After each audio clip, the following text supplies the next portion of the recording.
Good morning friends, I am advocate Amit Kumar Gupta. अपने income tax के cases की सीरीज़ में आज जो मैं केस आप लोगों के सामने डिस्कस करने जा रहा हूँ उस केस का नाम है Kaneera Granito limited versus deputy commissioner of income tax. ये केस 11 मई 2021 को डिसाइड किया गया और matter 88 ITR short notes page number 7 पे रिपोर्ट हुआ। मैटर सूरत की ITAT की बेंच ने डिसाइड किया। बहुत ही इंटरेस्टिंग केस है। इस केस में असेसिंग ऑफिसर ने असेसी की 12 करोड़ की एडिशन जो है वो शेयर एप्लीकेशन मनी को लेकर के की, लेकिन ये जो एडिशन की गई थी असेसमेंट ऑर्डर जो था उसकी बॉडी में इस एडिशन के बारे में जिक्र किया गया, लेकिन जब असेसिंग ऑफिसर साहब ने कंप्यूटेशन ऑफ इनकम बनाई तो उसके अंदर इसको ऐड करना भूल गए। इसके अलावा असेसिंग ऑफिसर ने कुछ एक्सपेंसेस ऐसे थे जैसे कमीशन का था, ऑफिस एक्सपेंसेस था, टेलीफोन एक्सपेंसेस थे। ये सारे एक्सपेंसेस करीबन मिलके 8 करोड़ के थे। तो इसका 10% एडॉक बेसिस पर असेसी का एडिशन किया, ये कह के कि 10% was not expanded Holi and exclusively for the business purposes. ये एडॉक एडिशन जो किया, ये 2 एडिशन असेसिंग ऑफिसर ने किए। जब असेसिंग ऑफिसर ने बाद में ये देखा कि असेसिंग ऑफिसर इस 12 करोड़ रुपए की एडिशन को जो कि शेयर एप्लीकेशन की थी इसको कंप्यूटेशन ऑफ इनकम में लेना भूल गए, तो उन्होंने सेक्शन 154 का ऑर्डर करके अपने जो डिमांड नोटिस था उसको चेंज कर दिया।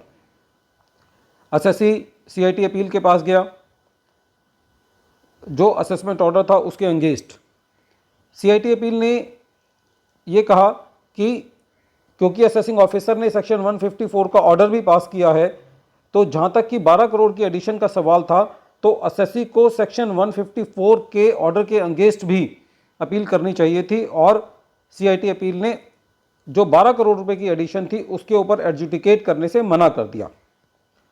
और जो दूसरा मैटर था 8 करोड़ का, जिसके ऊपर 10% का एडिशन 80 लाख रुपए का एडिशन एडॉक बेसिस पे किया था, उस पर असेसी को रिलीफ नहीं दिया। बहरहाल असेसी जो है वो दोनों मैटर्स को लेकर के ITAT में गया। ITAT ने कहा कि जहां तक कि CIT अपील का ये मत है कि सेक्शन 154 का जो सेपरेट अपील की जानी चाहिए थी, ये बात CIT अपील साहब की सही है और इस मैटर पे असेसी को CIT अपील के पास अपील फाइल करनी पड़ेगी। लेकिन ये भी निर्देश दिए कि क्योंकि जो असेसी था उसकी गलती नहीं थी, क्योंकि कंप्यूटेशन ऑफ इनकम में असेसिंग ऑफिसर ने उसको नहीं लिया था, ये AO की गलती थी, तो इसलिए ITAT ने ये कहा कि जो भी डिले हुआ है वो CIT अपील जो है वो असेसी का कंडोन कर दे, जितना भी डिले हुआ है, क्योंकि ये गलती जो है वो असेसिंग ऑफिसर की थी, क्योंकि उन्होंने इस इनकम को अपनी कंप्यूटेशन ऑफ इनकम में ऐड नहीं किया था और बाद में 154 में इसको ऐड किया था।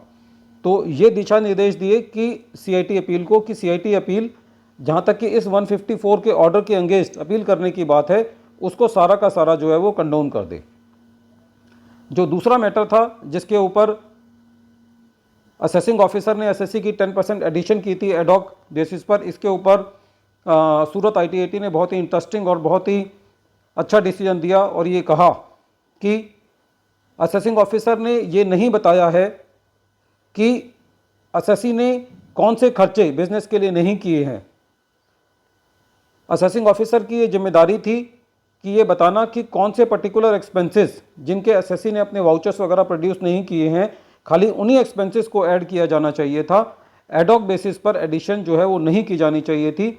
यदि किसी चार्टर्ड अकाउंटेंट ने ऑडिट किया है तो उसके ऊपर वो एक रिपोर्ट जो है वो एक रिलायबल रिपोर्ट है और असेसिंग ऑफिसर ये नहीं कह सकता कि मैं एक आर्बिट्रेरी एडिशन जो है 10% की कर रहा हूँ जब चार्टर्ड अकाउंटेंट की ऑडिट रिपोर्ट लगी हुई है। तो इस केस में एक CA की ऑडिट रिपोर्ट को काफ़ी अहमियत दी गई और ये कहा गया कि जब भी एडॉक एडिशन जो है वो नहीं की जानी चाहिए और यदि असेसी को ये कहा जाना चाहिए कि वो अपने बिल्स और वाउचर्स प्रोड्यूस करे और यदि वो नहीं कर पाता तो स्पेसिफिक खर्चे जिनके बिल्स या वाउचर्स प्रोड्यूस नहीं किए गए हैं खाली उन्हीं का एडिशन किया जाना चाहिए।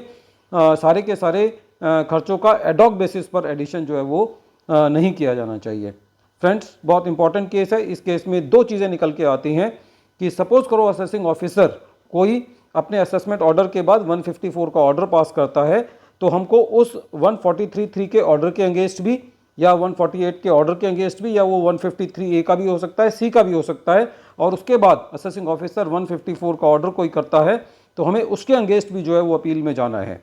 तो इस केस से ये बात निकल के आती है। और दूसरी बात ये बात निकल के आती है कि जहाँ पे भी असेसिंग ऑफिसर एडॉक बेसिस पर एडिशन करते हैं तो वो एडिशन जो है वो लॉफुल नहीं है।